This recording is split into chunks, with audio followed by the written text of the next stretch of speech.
इधर रखेगा जा कुछ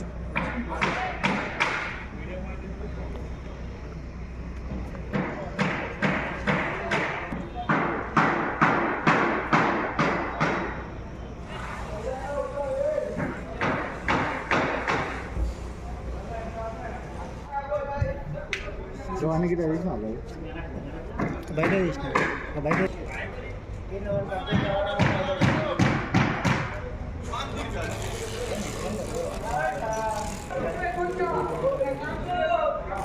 డిపార్ట్మెంట్ వచ్చింది ఆయన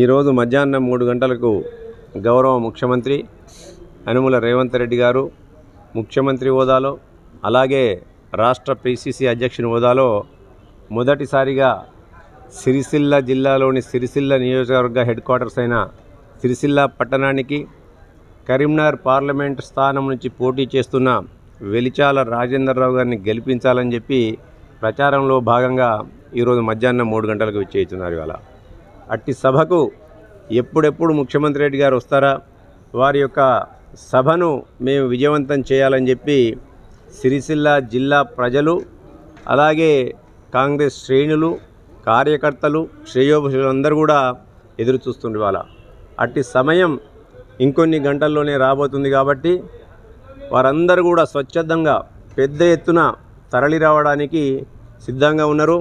ఇది తరలి వచ్చే జనం, తరలించే జనం కాదు ఇది. ఎందుకంటే గౌరవ ముఖ్యమంత్రి రేవంత్ రెడ్డి గారి పైన ప్రజలకు అపారమైన అభిమానం ఉంది. అలా ఆ అభిమానంతోనే ఈ యొక్క 10 సంవత్సరాల దుష్ట పరిపాలనను, ఒక నియంతృత్వ అప్రజాస్వామిక అరాచక పరిపాలన, అవినీతిమైన పరిపాలనను రేవంత్ రెడ్డి గారి పైన నమ్మకంతో తెలంగాణ ప్రజలు ఈ గత బీఆర్ఎస్ ప్రభుత్వాన్ని రాజకీయంగా బొందబెట్టడం జరిగింది. అలా ఆ ఎలక్షన్ల సమయంలో గౌరవ ముఖ్యమంత్రి రేవంత్ రెడ్డి గారు తల్లి సోనియా గాంధీ నోట ఎవరైతే తెలంగాణ రాష్ట్ర ప్రదాత ఉందో వారి నోట ఈ 10 సంవత్సరాలు తెలంగాణలో ప్రజలందరూ కూడా దళిత బడుగు బలహీన వర్గాలు, గిరిజనులు, హరిజనులు, మైనారిటీలు అందరూ కూడా వారి ఆశలన్నీ కూడా అడియాశలైనవి.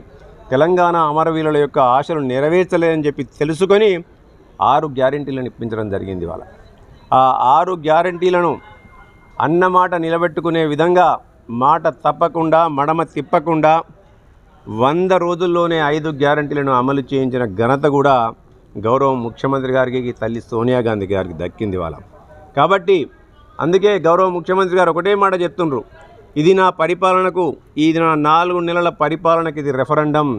తప్పకుండా తెలంగాణ ప్రజలు నాకు అండగా ఉంటారన్న నమ్మకం కొద్దీ, అందులో సిరిసిల్ల ప్రజలు కూడా అండగా ఉంటారన్న నమ్మకం కొద్దీ ఇలా సిరిసిల్ల పట్టణాన్ని ఎన్నుకొని ఇక్కడ బహిరంగ సభ నిర్వహించడం జరుగుతుంది. వాళ్ళ దేశంలో ప్రజాస్వామ్యాన్ని ఖూనీ చేసే విధంగా మోడీ గారు నాకు అత్యధిక మెజారిటీ ఇస్తే దళిత బడుగు బలహీన వర్గాలకు, మైనారిటీలకు, గిరిజనులకు, సబ్బండ వర్ణాలకు బాబాసాహెబ్ అంబేద్కర్ గారు రాజ్యాంగాన్ని రచించి ఏ హక్కులను ఇచ్చిందో ఆ హక్కులను కాలరాచే విధంగా రాజ్యాంగాన్ని మార్చి ఒక మనువాద రాజ్యాంగాన్ని తీసుకోవాలని ఒక దురుద్దేశాన్ని ఇలా తిప్పికొట్టాలని చెప్పి పిలుపునివ్వడానికి ఇవాళ గౌరవ ముఖ్యమంత్రి రేవంత్ రెడ్డి గారు సిరిసిల్ల పట్టణానికి తరలి వస్తున్నారు ఇవాళ.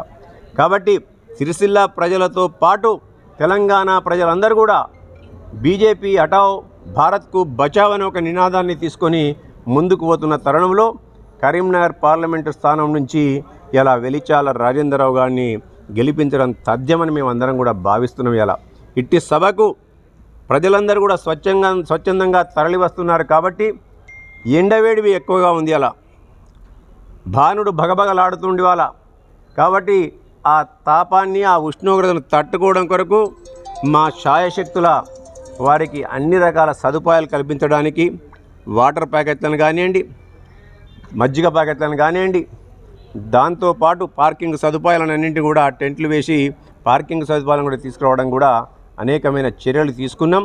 తప్పకుండా ప్రజలు పెద్ద ఎత్తున తరలివచ్చి ఈ సభకు ఇంచుమించు 50,000 పైచిలకు ప్రజలు తరలివచ్చి రేవంత్ రెడ్డి గారిని ఆశీర్వదించి అతనికి మద్దతుగా నిలబడి కరీంనగర్ పార్లమెంటు స్థానం నుంచి వెలిచాల రాజేందర్ రావు గారిని గెలిపించడం ఖాయమని చెప్పి మేము భావిస్తున్నాం.